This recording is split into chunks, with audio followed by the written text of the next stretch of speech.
Lisa Blair, and I'm the principal of EC Reems Academy of Technology and Arts. We're located in East Oakland, California, which is a highly volatile, disadvantaged community. My name is Jason Harvey, the current director of Oakland Food Connection. This just mostly came out of the idea of setting up rooftop gardens at, in particular, small charter schools. So today we're building 2 garden beds, the first 2 garden beds for EC Reems. And here's a model of them over here. Pretty much, this is 20 inches in depth, which would be really good for like lettuce, for example, carrots. We'll figure out over the school year what we're going to do with this bed, but this is pretty much the basic layout for today. We'll lift them up a little bit more with these here. So they'll sit up a couple of inches off the ground, have some room to drain. So we have a couple of students from Unity High School, Candido. We have Edwin, have Amato, we have Martin, and Ariana from Localize. One of my 5th grade classes about a year ago went to Jack London Square. They were going to the movies, and the farmers market happened to be open. And they ended up spending the entire day at farmers market because our students had no idea that there were a variety of tomatoes or half the vegetables that were in the marketplace. And our children eat primarily fast foods because their parents are working in the evenings and they're responsible for the meals. So our goal is to provide them with an idea of a balanced diet, broaden their sense of what vegetables encompass and how they can affect the health in their lives and their parents' lives as well. 2 premises. One is that there's no electricity, and 2, there's no gasoline, there are no petrochemicals. I say this is all we have to work with for today, and we want to build 3 garden beds. How do we do that? For right now, we're maximizing each piece of wood and getting like 2 to 3 cuts out of it, which is really good.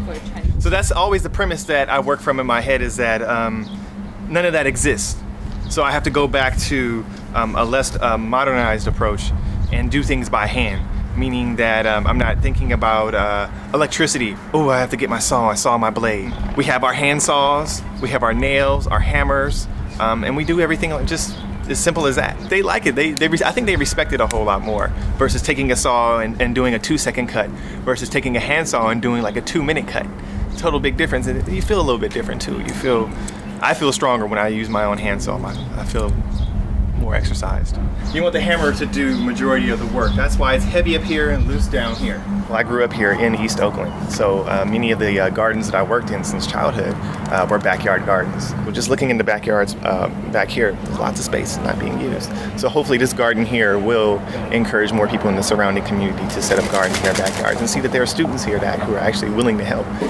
We have built several garden beds at Unity High School. We put them all around the school. Several chemistry classes have tested the efficiency of our garden, and it has come out with surprising results, way higher than USDA demands. We're growing carrots, we're growing kale, lettuce, cabbage, tomatoes, broccoli, and our zucchinis. They're just wonderful. Mr. Harvey is our chef at Unity High School, and he has helped to provide us with a much healthier diet than we usually get. Meat to vegetable ratio is much different than you might get anywhere else. As opposed to getting more meat and less vegetables, we get more vegetables and less meat at Unity High School. A lot of people's diets have changed. As more people eat over there, they seem to develop a taste for vegetables more. A lot of them were actually surprised that vegetables could taste good when used the right way. The focus of food justice, for me in particular, is making sure that people know about food, the politics of food, and why there's a lack of access to food in certain communities, and then creating systems, experiences, and tools to increase that access, and then to celebrate it as well. There's a culture behind it that I don't think too many people talk about, the culture of food justice. Just pretty much celebrating good food and having good food all the time.